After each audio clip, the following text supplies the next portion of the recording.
السلام علیکم، میں ہوں نادیہ سحر اسلامک ڈائری سے آپ سب کو خوش آمدید کہتی ہوں۔ میں امید کرتی ہوں آپ سب خیریت سے ہوں گے اور فتح مکہ کے بیان کے بارے میں جو آپ کے ساتھ سلسلہ شروع کیا وہ آپ کو ضرور پسند آ رہا ہوگا۔ تو کل جہاں ہم رکے تھے چلیں وہیں سے شروع کرتے ہیں۔ بسم اللہ الرحمن الرحیم۔ بیت اللہ میں داخلہ۔ حضور صلی اللہ علیہ وآلہ وسلم کا جھنڈا ہجون، جس کو آج کل جنت المعلی کہتے ہیں، مسجد فتح کے قریب میں گاڑا گیا۔ پھر آپ اپنی اونٹنی پر سوار ہو کر اور حضرت اسامہ بن زید کو اونٹنی پر اپنے پیچھے بٹھا کر مسجد حرام کی طرف روانہ ہوئے، اور حضرت بلال رضی اللہ تعالیٰ عنہ اور کعبہ کے کلید برادر عثمان بن طلحہ بھی آپ کے ساتھ تھے۔ آپ نے مسجد حرام میں اپنی اونٹنی کو بٹھایا اور کعبہ کا طواف کیا اور حجر اسود کو بوسہ دیا۔ یہ انقلاب زمانے کی ایک حیرت انگیز مثال ہے کہ حضرت ابراہیم خلیل اللہ علیہ السلام، جن کا لقب بت شکن ہے، ان کی یادگاہ خانہ کعبہ کے اندرونی حصار 360 بتوں کی قطار تھی۔ فاتح مکہ صلی اللہ علیہ وآلہ وسلم کا حضرت خلیل کا جانشین جلیل ہونے کی حیثیت سے فرض اولین تھا کہ یادگار خلیل کو بتوں کی نجس اور گندی آلائشوں سے پاک کریں۔ چنانچہ آپ خود بنفس نفیس ایک چھڑی لے کر کھڑے ہوئے اور ان بتوں کو چھڑی کی نوک سے ٹھونکے مار مار کر گراتے جاتے تھے،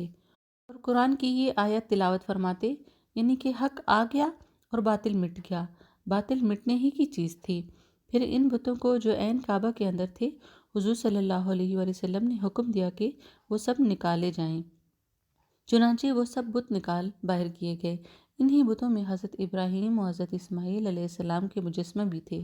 جن کے ہاتھوں میں فال کھولنے کے تیر تھے۔ آپ نے ان کو دیکھ کر فرمایا کہ اللہ تعالیٰ ان کافروں کو مار ڈالے۔ ان کافروں کو خوب معلوم ہے کہ ان پیغمبروں نے کبھی بھی فال نہیں کھولا۔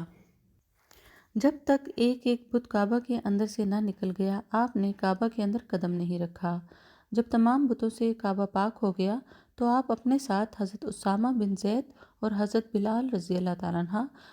حضرت عثمان بن طلحہ حجبی کو لے کر خانہ کعبہ کے اندر تشریف لے گئے اور بیت اللہ شریف کے تمام گوشوں میں تکبیر پڑھی اور 2 رکعت نماز بھی ادا فرمائی۔ اس کے بعد باہر تشریف لائے۔ کعبہ مقدسہ کے اندر سے جب آپ تشریف لائے تو عثمان بن طلحہ کو بلا کر کعبہ کی کنجی ان کے ہاتھ میں عطا فرمائی اور ارشاد فرمایا کہ لو، یہ کنجی ہمیشہ ہمیشہ کے لیے تم لوگوں میں رہے گی۔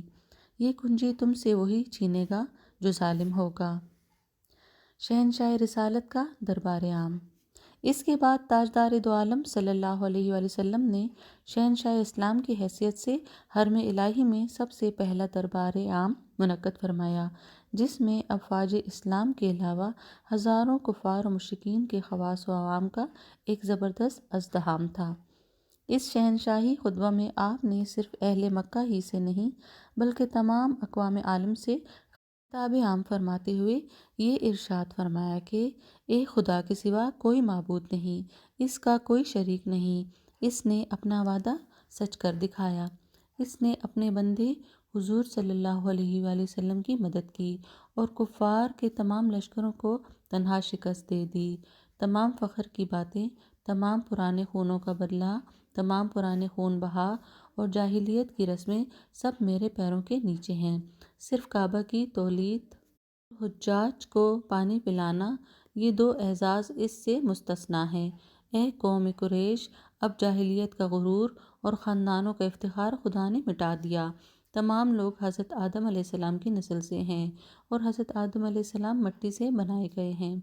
اس کے بعد حضور صلی اللہ علیہ وآلہ وسلم نے قرآن مجید کی یہ آیت تلاوت فرمائی، جس کا ترجمہ یہ ہے: اے لوگو، ہم نے تم کو ایک مرد اور ایک عورت سے پیدا کیا اور تمہارے لیے قبیلے اور خاندان بنا دیے تاکہ تم آپس میں ایک دوسرے کی پہچان رکھو، لیکن خدا کے نزدیک سب سے زیادہ شریف وہ ہے جو سب سے زیادہ پرہیزگار ہے۔ یقیناً اللہ تعالیٰ بڑا جاننے والا اور خبر رکھنے والا ہے۔ بے شک اللہ نے شراب کی خرید و فروخت کو حرام فرما دیا ہے۔ اس کے بعد کفار مکہ سے خطاب فرمایا۔ رسول اللہ صلی اللہ علیہ وآلہ وسلم نے اس ہزاروں کے مجمع میں ایک گہری نگاہ ڈالی تو دیکھا کہ جھکائے نگاہیں نیچے کیے ہوئے لرزاں و ترساں اشراف قریش کھڑے ہوئے ہیں۔ ان ظالموں اور جفاکاروں میں وہ لوگ بھی تھے جنہوں نے آپ کے راستوں میں کانٹے بچھائے تھے، وہ لوگ بھی تھے جو بارہا آپ پر پتھروں کی بارش کر چکے تھے، وہ خونخوار بھی تھے جنہوں نے بار بار آپ پر قاتلانہ حملے کیے تھے، وہ بے رحم بے درد بھی تھے جنہوں نے آپ کے دندان مبارک کو شہید اور آپ کے چہرہ انور کو لہو لہان کر ڈالا تھا، وہ اوباش بھی تھے جو برس ہا برس تک اپنی بہتان تراشیوں اور شرمناک گالیوں سے آپ کے قلب مبارک کو زخمی کر چکے تھے،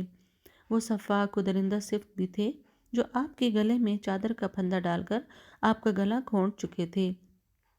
وہ ظلم و ستم کے مجسمے اور پاپ کے پتلے بھی تھے جنہوں نے آپ کی صاحبزادی حضرت زینب رضی اللہ تعالیٰ عنہ کو نیزہ مار کر اونٹ سے گرا دیا تھا اور ان کا حمل ساقط ہو گیا تھا، وہ آپ کے خون کے پیاسے بھی تھے جن کی پیاس صرف آپ کے خون نبوت کے سوا کسی چیز سے نہیں بجھ سکتی تھی، وہ جفاکار اور خونخوار بھی تھے جن کے جارحانہ حملوں اور ظالمانہ اغوار سے بار بار مدینہ منورہ کے در و دیوار دہل چکے تھے، حضور صلی اللہ علیہ وآلہ وسلم کے پیارے چچا حضرت حمزہ رضی اللہ تعالیٰ عنہ کے قاتل، ان کی ناک کان کاٹنے والے، ان کی آنکھیں پھوڑنے والے، ان کا جگر چبانے والے بھی اس مجمع میں موجود تھے، وہ ستمگار جنہوں نے شمع نبوت کے جانثار پروانوں حضرت بلال، حضرت صہیب، حضرت عمار، حضرت خباب، حضرت خبیب، حضرت زید بن وسنہ وغیرہ رضی اللہ تعالیٰ عنہم کو رسیوں سے باندھ باندھ کر، کوڑے مار مار کر جلتی ہوئی ریتوں پر لٹایا تھا،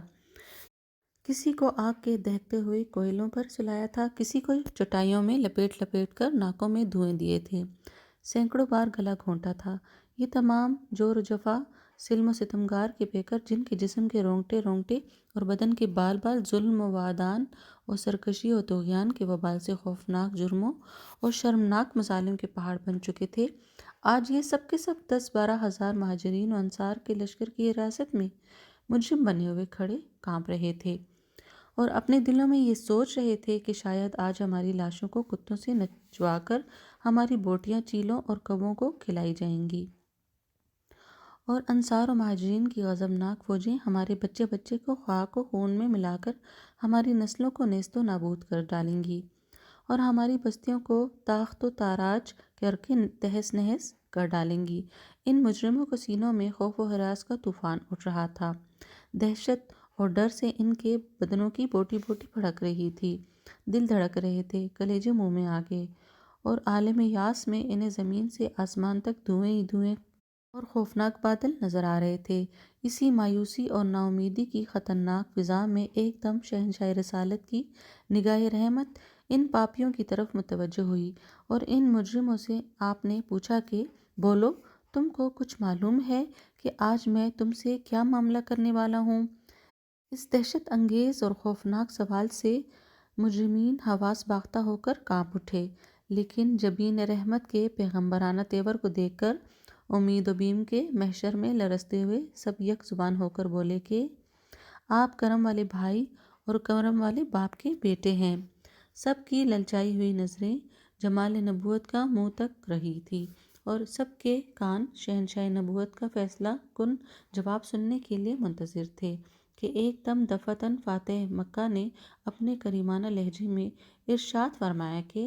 آج تم پر کوئی الزام نہیں، جاؤ تم سب آزاد ہو، بالکل غیر متوقع طور پر ایک دم اچانک یہ فرمان رسالت سن کر سب مجرموں کی آنکھیں فرط ندامت سے اشکبار ہو گئی اور ان کے دلوں کی گہرائیوں سے جذبات شکریہ کے آثار آنسوں کی دھار بن کر ان کے رخساروں پر مچلنے لگے اور کفار کی زبانوں پر لا الہ الا اللہ محمد الرسول اللہ کے نعروں سے حرم کعبہ کے در و دیوار پر ہر طرف انوار کی بارش ہونے لگی، ناگہاں بالکل ہی اچانک اور دفعتاً ایک عجیب انقلاب برپا ہو گیا کہ سماع ہی بدل گیا، فضا ہی پلٹ گئی اور ایک دم ایسا محسوس ہونے لگا کہ جہاں تاریک تھا، بے نور تھا اور سخت کالا تھا، کوئی پردے سے کیا نکلا کہ گھر گھر میں اجالا تھا، کفار نے مہاجرین کی جائیدادوں، مکانوں، دکانوں پر غاصبانہ قبضہ جما لیا تھا، اب وقت تھا کہ مہاجرین کو ان کے حقوق دلائے جاتے اور ان سب جائیدادوں، مکانوں، دکانوں اور سامانوں کو مکہ کے قاسموں کے قبضوں سے لے کر مہاجرین کے سپرد کیا جائے، لیکن شہنشاہ رسالت نے مہاجرین کو حکم دیا کہ وہ اپنی کل جائیدادیں خوشی خوشی مکہ والوں کو ہبہ کر دیں۔ اللہ اکبر! اے اقوام عالم کی تاریخی داستانوں، بتاؤ کیا دنیا کے کسی فاتح کی کتاب کی زندگی میں کوئی ایسا حسین اور ظریف ورق ہے؟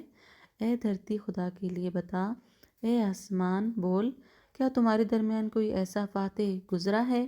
جس نے اپنے دشمنوں کے ساتھ ایسا سلوک کیا ہو؟ اے چاند اور سورج کی چمکتی اور دوربین نگاہ ہو، کیا تم نے لاکھوں برس کی گردش لیل و نہار میں کوئی ایسا تاجدار دیکھا ہے؟ تم اس کے سوا اور کیا کہو گے کہ یہ نبی جمال و جلال کا